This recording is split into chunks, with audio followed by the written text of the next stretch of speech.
I need to check and see if this is working because our internet, or actually the whole power surged just like right at 8 as we were about to go live. And as the power surged, it reset our modem and we're hardwired in, but that doesn't do a whole lot of good if the power flickers. Oh, nope, we're live. Yay! Hi, guys. Yay! The internet is in fact working, which makes me very happy. I'm excited about that too. That was weird right before we got on. Right. Yeah. But we're here. We're here. So, and you're here, and this is awesome. Welcome to Just Look at It, episode 4. And my name is Jess. And I'm Reed, and I'm really excited about what we're talking today about what we're talking about today. Still kind of waking up over her. Right, grab your coffee because we are talking about the lies we believe. And in society, over and over and over, we always believe things that we have limits. And then when someone does it, it changes everything. And then suddenly there's no more limits. And so to me, there are so many lies that we're still believing in society that have made our life really different because we chose to not believe those lies. And it's been fun. Yeah. It's been a fun journey of just questioning everything. And it made it possible for us to be able to save our son's life at 4 years old, along with some other amazing people that we hired to save his life. And we need mics, I bet, Reed. Are they not? Oh, mine's not connected because I had the Wi-Fi issue. Are you there? Can you hear me now? Can you hear me now? What a day. Like, I'm telling you, when the internet went down, I was like, I was pressing go live and then all the lights flashed. Right. And I was like, I look at the modem and it's flashing and I'm like, oh no. So yeah, there was that. Yeah. But I'm rocking the alien jammies this morning and drinking my coffee and just looking at the lies we believe. Are you going to play a song? Just an intro. Okay, go for it. When the world's going crazy and you don't know what to do,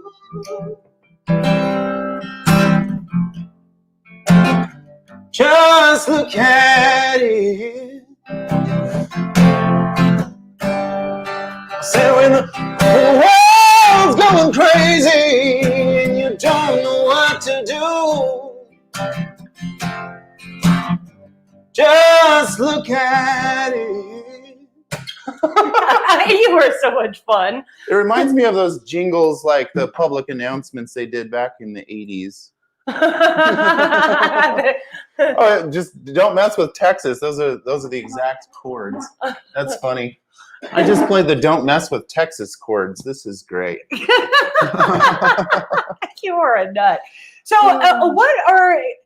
honestly, the biggest lie that started unraveling everything for me was that I can't heal, that I'm always going to be messed up, that there are some things that you just can't overcome. And that was really the beginning of it all that started me down this journey of going, what other lies did I believe? And really they're beliefs, they're just this ideology that we carry that says some things are impossible. Right. And there's so many of them. I mean, and I think that's what drew me to you. Well, actually what really drew me to you, like physically, was I had a dude that showed up in my life and said, there's this woman that you're going to marry. And I said, no way. That's crazy because I'm not interested in a relationship right now. Long story short, we met each other at the Idaho State Fair and I started asking her questions. A lot of questions, probably way too many questions. Yeah, her, Jess. I started asking Jess questions and it was just like rapid fire. And I'm like, looking back, I felt bad because it's like, I'm this like ADD type guy walking way too fast. She's trying to keep up with me. But she had no problem whatsoever answering one question after another about her life, about what she thought about everything.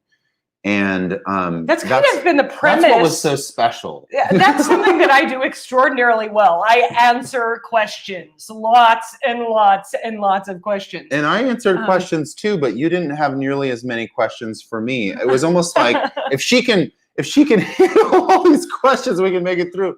You need to show off our cup too. Oh, Look at this cup. I am a superpowered human. This came from our friends, clients, Beth and James. They are amazing. They printed that themselves. Like they do all of the printing, and it is so, so cool. They say things like, well, we're just experimenting to get the branding right and to figure out our printing. And then they do cool stuff like this.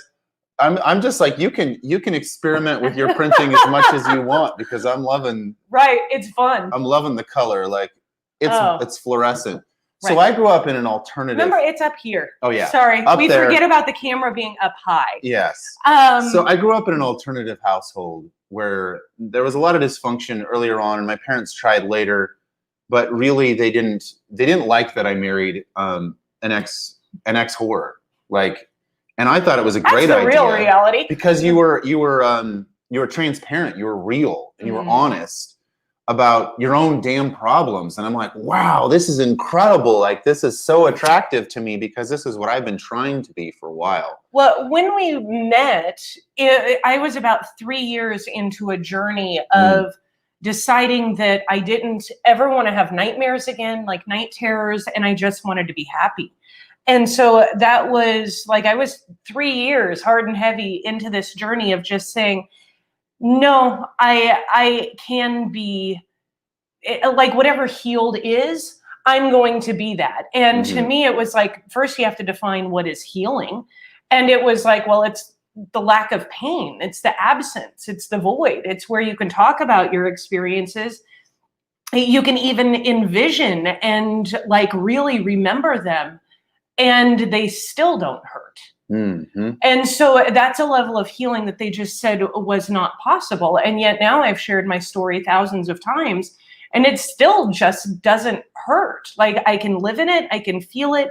I hurt for the situations. Like I can place, but it's not like a pain. It's like a movie. And I think that's what happens over time. But I had to look at other things in order to go, why do I have this belief? Why does society have this belief? And then has anyone else done it? Right. And so, yeah, like I keep being reminded of Roger Bannister. And if you've been in the entrepreneurship world at all, you have heard the story of the 4-minute mile, probably relentlessly. But basically, turn your notifications off. Right. Basically, Roger, everyone said no one can run a 4-minute mile. And then Roger Bannister was like, watch me. And then he did.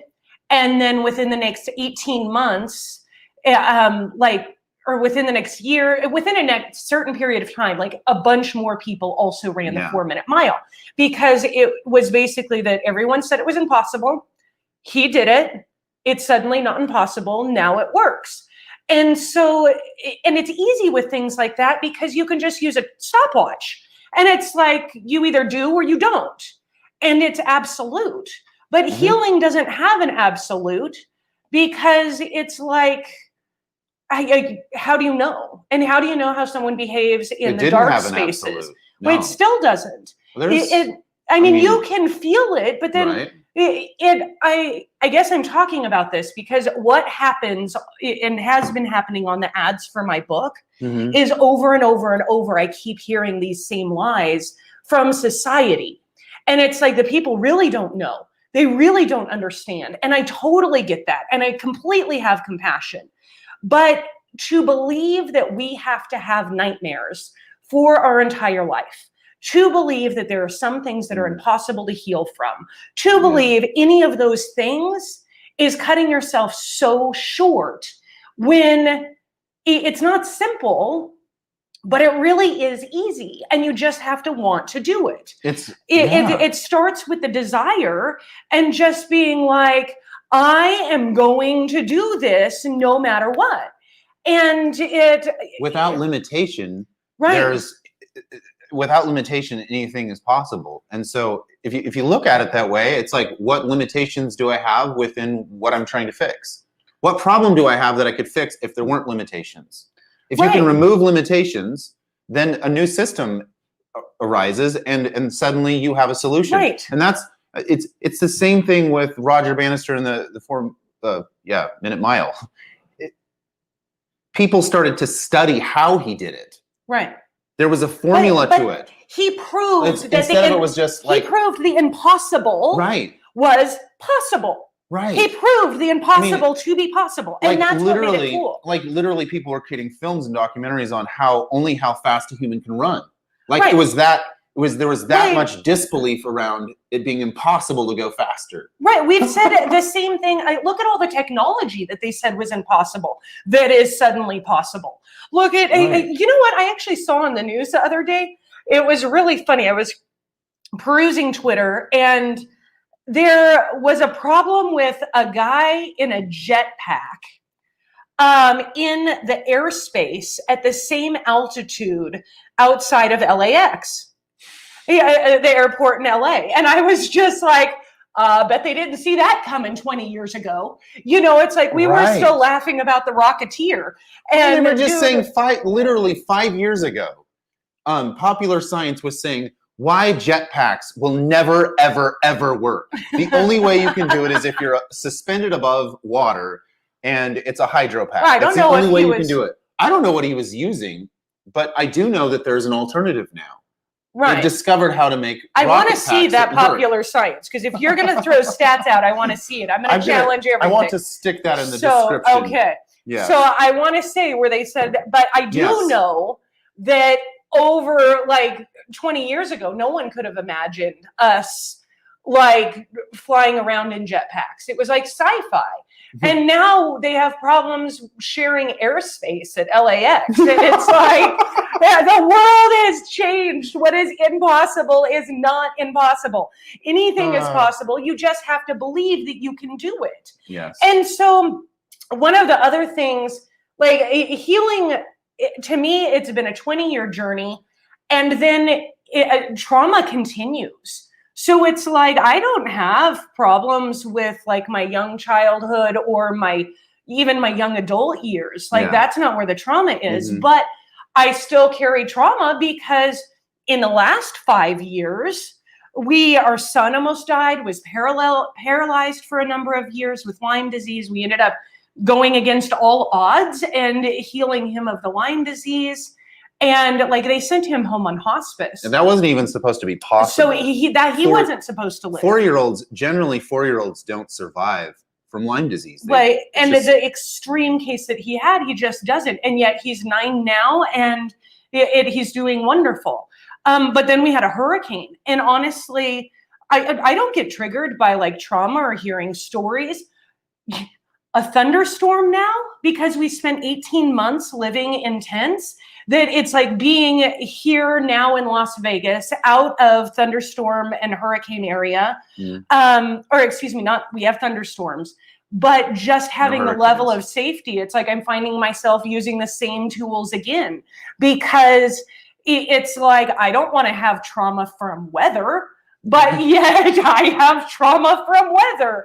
And so I'm working through those things. And weather is a funny one because like you have to actually wait for the weather in order to be triggered or to see if it works. And we have only had like 2 thunderstorms since we've moved here. And so I'm like, sweet, I'm having like 0 problems. Right. But I know that I'm going to be prepared when the flash floods hit and the monsoon season happens. And I'm just like, I'm ready. I'm ready to work through this. I'm ready to tackle it. And I'm ready to sleep through the night with thunderstorms and just be like, nah, I got this. Right. So it's like, but that's my attitude towards healing. It's because I've been doing it for 20 years too. But it's just practice. Like anything. You want to learn to ride a skateboard? You got to practice. You want to learn to play the violin? Practice. Guitar? Practice. Like. So I grew up believing that everything, basically because there was so much trauma around and there were so many alternative forms of healing, that I believe that healing was just a forever process that never really worked. it was just like that made it kind of soothed the pain or put a Band-Aid on it.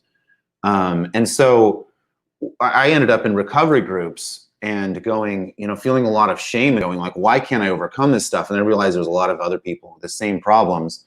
So we're in these groups with the same exact people. Emotional constipation. Emotional constipation is literally like what we were suffering from, because and mainly because we all had the same problems. All of us were either love addicts, porn addicts, or sex addicts, like whatever they identified as. And a lot of it was 12 steps, some of it wasn't.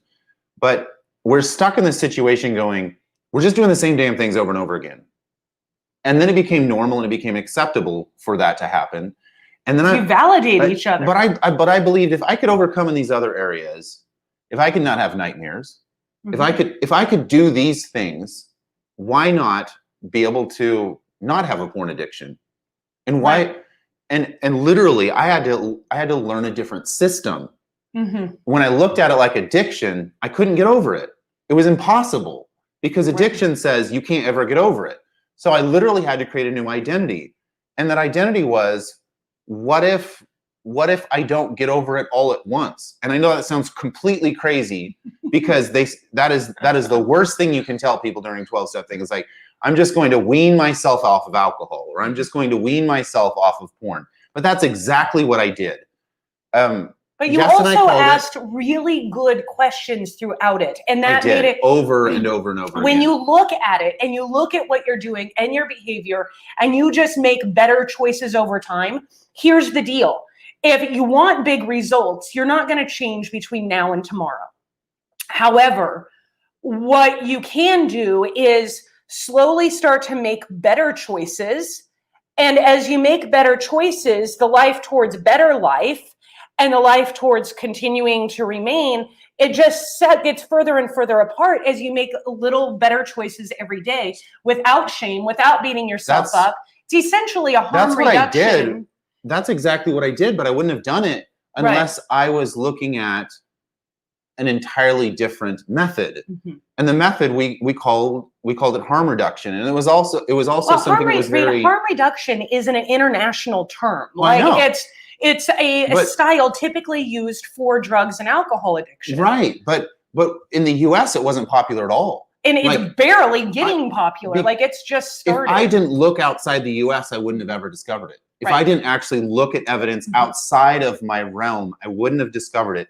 But the cool part is that even though I didn't change overnight, I changed overnight. I believed that if I could just make better choices over time, it would change quite quickly. And it did.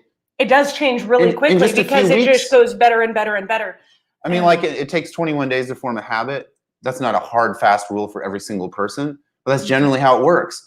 And so in 21 days, I gained a new pattern. And that pattern was, I'm not running to porn because I'm covering my shame with more porn, because that didn't make any sense. It was like, I'm looking at things I don't want to look at. So what was the first thing I chose? Quit looking at the things I don't want to look at. So I look at things that seem less harmful, until eventually it was like, I started seeing the whole picture and going, I can have the power. What if I actually use my imagination? Like, I wasn't a porn addict as a kid, so why would I be a porn addict now? So what am I coping with? And I looked at it, I'm like, wow, actually, I do have solutions. The solution is just making better choices over and over and over and over and over again, until Pornhub seems really shitty. Pornhub seems like it's visibly exploitive. Pornhub never ever had the search term I was looking for. Like, I wanted better and they didn't have it. Or if they had it, it was hidden because they would label everything racist and just dehumanizing. Right. So it's like, if they're dehumanizing and they're racist and all this shit, and I can't find what I want, apparently I've made better choices. Like, I've used my imagination. I can fantasize. I can have better connection with my wife. When you started to have connection, like thinking with this head, it changed things. But you had to give yourself the power. And harm reduction is something that, it works for absolutely everything. That's how I've been able to keep my weight off through, because my high weight's 330 pounds, and I haven't like through our son being sick, through not having a kitchen for a year and a half and cooking over a hole in the ground. Like I never got to 200 again. Well, actually I got right to 200 and then was like, and then backed off. But it was like I gave myself this comfortable space that I could be okay in and not this healthy range where I was like, I'm going to eat pizza and do the things that I need to do, but I'm not going to let myself just go nuts. And it has been so healthy for me because it's balance. And balance is where freedom comes from. It's not the extreme. Trauma presents in the extremes, but freedom is represented in balance. And that was, man, I have goosebumps just saying that because it's so powerful and it's so simple. And it's the beliefs, it's the deep-rooted beliefs, the things you don't know because you don't know that hold you back. The problem is that once you know, then we have like this backlog of shame that just comes rearing up. And it's like, how do you deal with the shame? That's why harm reduction is so powerful, because you have to have kindness towards yourself. You have to have kindness towards others. And it just truly changes everything. But one of the other education, was one of the other ones that blew me away, because I had and was raised with these concepts of, you need to go to school and get an education.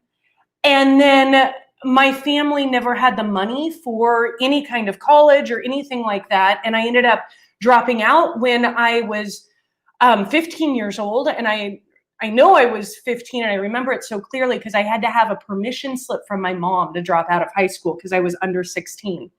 And I remember her signing that paper, and there was just never any real hope of an education. And then when I was 23, had made my decision to heal, I decided to go back to school. And I had been learning for years and had been reading for years and educating myself for years. And then I put myself back in the formal education system. I was at a university, a state-run university, and I was like, I'm going to do this. I'm going to get an education and take care of myself in this way. And it was one of the most excruciating experiences because I already loved learning. I already loved growing. I already loved teaching. I already loved like business and systems and entrepreneurship and sales and all of these things. Hi guys. But I put myself in this education system and I'm like, this is the stupidest thing in the world. Like I was a single mom. I was on, I had my Pell Grant and a couple other things, but I was still paying for school. And I was looking at my bills and it was like $3,500 per semester. And I was like, why am I doing this? Like I'm miserable. I'm miserable sitting in biology classes because biology isn't what I want to do at all. It's not what I want to study. I want to study sex and human development and psychology and generational cycles and history. And like, I loved learning, but school actually killed my education. It killed my learning. And so we had to I came out of it and just said, you know what, I'm done. I'm going to pay off my bills, but I'm going to redefine the way learning is done. And I'm going to do it with fun and joy, and I'm never going to stop. Yeah, Letitia says something. So I relate. Because with cigarettes, started eating junk food, felt like a failure as a perfectionist. Having the mindset of this all or nothing is absolutely detrimental. Yes. Yeah. I think the concept that you're speaking of is the concept that we're speaking of is new to me and I appreciate it.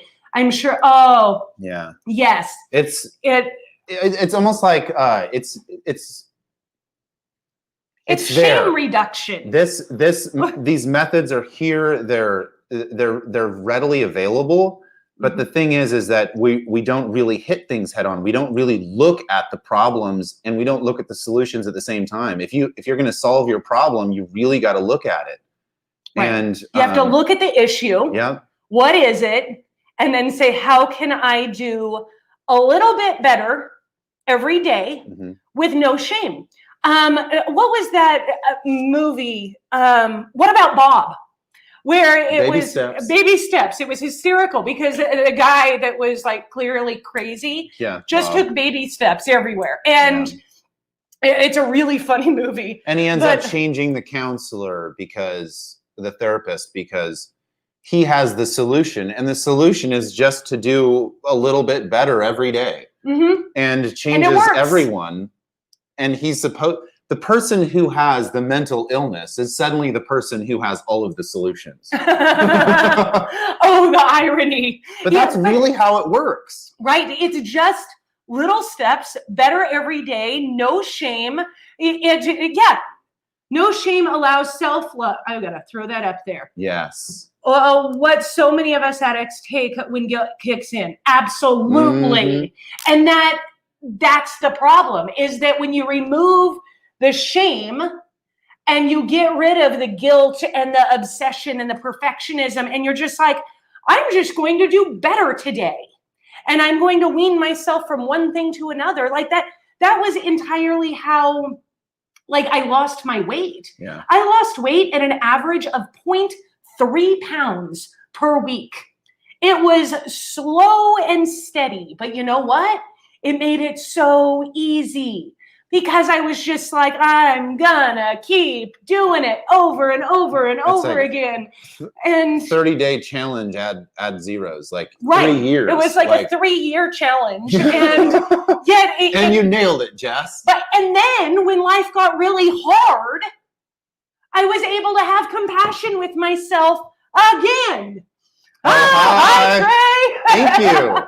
And so being able to have that continual compassion over and over and over towards yourself, instead of just beating yourself up over and over again, because we walk around black and blue, not from other people, but from emotionally assaulting ourselves. Yeah. And so if you can just reduce the shame, make better choices, take a better path, and then believe that the impossible is not impossible. Anything is possible. We are capable of the most amazing things. Yeah. We have unlimited possibilities. You can do anything. You can. You can go anywhere. You just have to believe. You know what dawned on me? That one day I was sitting in a recovery group, and everybody's sharing their what they believe is their sobriety, right? The interesting thing is some people believe that having sex with a sex worker and not telling their wife was still sobriety, while other people looking. And that's cool. And that's their standard. But listen to this. Here's what happened is there's this confusion where some people would be getting chips at 90 days, at 30 days, and whatever. I get 3 months in. It's like, oh, I'm getting my chip. This is awesome. And then I fail the night before. You know how I failed? I looked at a better form of porn than I had ever looked at before. I looked for intimacy. And when I did that, I was like, I'm testing the system. I'm going to go to group and I'm going to tell them exactly what I did and see how others react, see what their situation is. What happened was one person opened up, said that he's still sober. Everybody else got silent. And I said, I don't want the chip. I'm trying something different. That was the last time I went to a recovery group. Did they take, I thought they took your chip. Oh, they took my chip. Right. They took my chip. I had the chip and then. He looked up intimacy porn. And they took his chip. Why do we have such extreme ideas? Well, because it's the system. It had to be that way. It does not have to be extreme. They all believed that you had to be cut and dry. It had to be a certain way. Interestingly enough, the person who ran the group was molesting the men as recovery. So and he's like, now in prison. So like this isn't just like hard and fast gets us in really bad situations too. And we think only black and white, it has to be this way. And then we feel shame about it. We end up being taken advantage of by people over and over and over again. Like you can be your own damn hero where you are right now if you just start making little better choices. And then trauma presents congratulating yourself for it, right? Right. Well, trauma presents in extremes. And when you look at the reality that before COVID, I was like, I don't want to be extreme and say everyone has trauma. And then the lockdown happened and I was like, okay, now I can be extreme. The whole world has now experienced a traumatic event. We did it all together. It reminded me a lot of experiencing a hurricane in a community because it was like everybody was experiencing trauma at the same time. And the world kind of goes to black and white. The color drains out and it just kind of fades. But trauma in itself creates a response or reaction in us that causes our language to be extreme, our beliefs to be extreme, our ideology to be extreme. And so what happens is when, hey, Martin, you're welcome. What happens is when you're living in trauma without just looking at it, is that you have these extreme paradigm or these extreme pendulum shifts where it goes from one way to the other way. And it's so intense that we just fly right past that middle ground of, oh, freedom is in balance. Freedom is in compassion for yourself and for the people you care about. Freedom is in like making better choices every day. Freedom is in not doing the extreme thing, but doing the thing that sets you free a little bit more. Who is it that says, God, so many people say the same things and it's all become muddled. Some entrepreneur self-help guru said something like, we underestimate what we can do in a decade and we overestimate what we can do in like a month, 6 months, or a year. And that sounds like Jim Rohn, Tony Robbins, and right. Right, that's all of them. And you know what? We are like way over time. It is time to go, guys. We will talk to you tomorrow. Y'all are amazing. We're here. I want to encourage you right now because you are worth it. And it is easy, but it's not simple. Yeah. Be kind to yourself. Love yourself. Encourage yourself. Don't beat yourself up over making better choices. You don't have to be extreme. You're worth it. Yeah. The long-term goal is freedom. And freedom is balance. And you can do it, but you have to be the captain. Oh, you know what? That's what I want to read right now. The captain of your soul. The captain of your own ship. There is a poem that is one of my favorite poems of all time that I think will give everyone, let me see if I can find it. Who is it? Is it albums? It's in your profile? It's in my profile. It's not Ernest Hemingway. I think the powers that be. Captain. It's gonna be good. I'm feeling it. I'm feeling it. My ship. Faux shizzle. I'm gonna find it right here. This is what we do and just look at it. We just look at it. William. Oh. It's William Ernest Henley. Do you want me to read it? Out of the night that covers me. Yeah, go for it. Oh, okay. It's the best poem in the world. Yes. I never know how to say it. Invictus. Yes. It is like my favorite poem of all time. So do you want to read it in your beautiful voice? We're probably looking at it at the same time. Right? Here, Martin. Here we go. Out of the night that covers me, black as the pit from the pole to pole, I thank whatever gods may be for my unconquerable soul. In the fell clutch of circumstance, I have not winced nor cried aloud. Under the bludgeonings of chance, my head is bloody, but unbowed. Beyond this place of wrath and tears looms but the horror of the shade, and yet the menace of the years finds and shall find me unafraid. It matters not how straight the gate, how charged with punishments the scroll. I am the master of my fate. I am the captain of my soul. Goosebumps! I love it, That's guys. fun. You can do it. We are not living a life that is up to the winds and the circumstances. You are powerful, and you are power. Step into it. Love yourself. Be kind to yourself. And we will talk to you tomorrow at 8 a.m. See you next time.